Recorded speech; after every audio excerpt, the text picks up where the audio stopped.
Hi and welcome, my name is Lawrence Baker and this video is going to be about creating a high key black and white effect using Photoshop. Now it's going to be destructive, so we need to duplicate the image, duplicate, and just to set the name.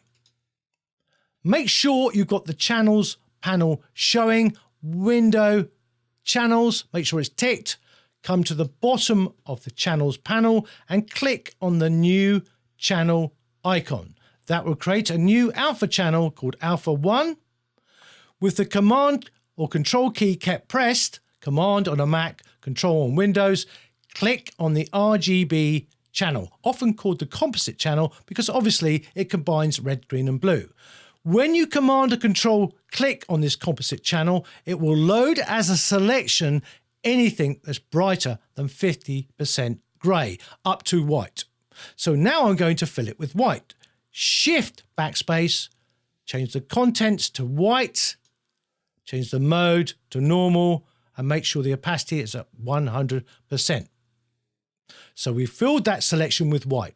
Now we're going to invert the selection or inverse it, which is select, inverse, shift, command or control I.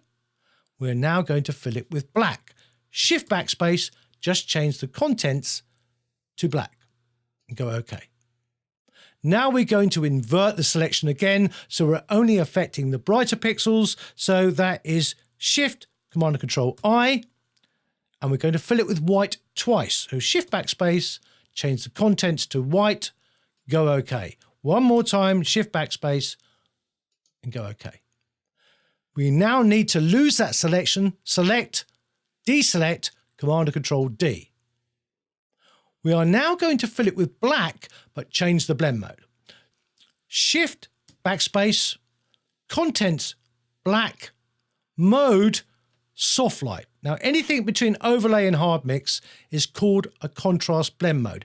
It will not affect 50% grey. Without getting technical, if you use soft light and black, it will only affect the darker pixels. So off we go. And I'm going to do it twice for more effect. Shift backspace one more time. Now this next step is optional. It's called Diffuse Glow. Before you go any further, make sure mode, you've got an 8-bit image, not a 16-bit or 32-bit, because the filter cannot be run. So filter, filter gallery, under distort here, untwirl it, find Diffuse Glow. Now I'm going to fit it on screen or fit in view. Graininess is pretty obvious. It will put grain into the image. Glow amount is the glow now. It goes up to 20. If I went up to 14, it basically starts to lose details. So let's say at, let's try 200% there. Probably a bit too much, but there you can see it's taken away the lines and stuff. If you bring it down to 0, no glow, you can see most of the texture. So it's entirely up to you. I think 3 it's usually fine for me. Graininess, I do sometimes have it up to 5, so 5 and 3. And the clear amount is basically what range of tonality do you want to affect. If you go to the right, it will affect more the brighter pixels. If you go to the left, it will affect more the darker pixels. 10 is halfway there because it's 20 maximum and 0 obviously for black. So I leave it on 10. It's entirely up to you. And this whole process is optional, but it can help for certain shots. So, okay. Now, this is optional as well. With the brush tool, if you thought some areas are too dark or too light, change the mode to soft light. Make sure you're on default colors, D on your keyboard, and that will put white in the foreground, black in the background. Change the opacity to something like 20 or 30, and it's the same for the flow, around 40, I think would be about fine. Just make sure you're not on 100 for both. And then let's say you want to brighten up a certain area like this side of the face. You can just paint around and lighten it up subtly like that. Or conversely, X on your keyboard, change the foreground color to black. You can darken areas down as well. So it's entirely up to you.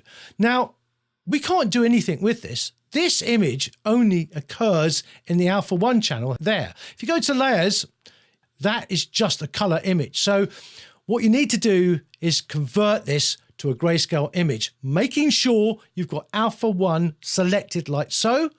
Come up to Image and go to Mode and go to Grayscale. Discard other channels, yes, because you only want the alpha 1 channel. Now when we go to layers, we've got that to play with. If we didn't do that, we couldn't do anything with this image at all. Now there's a lot of things you can do here. You can run levels, etc., and make the whites whiter. I don't like that bit in the background there, so B on my keyboard for the brush.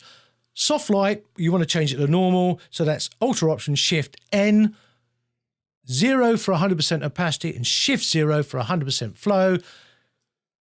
Alt click to sample a color there, and you can just paint that out. So make sure you've got a soft brush, it's a bit harsh there. And you can go around doing that in other areas as well if you haven't got a perfect white background. But if you're a photographer, you should have really shot against a proper background, let's say a white background, because the whiter the background, the better the image effect is.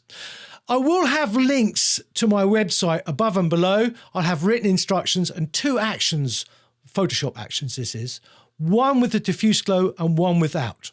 But I'll also probably convert your image to 8-bit in case you forget to do it as well for the diffuse glow. That's it, guys. Thanks very much.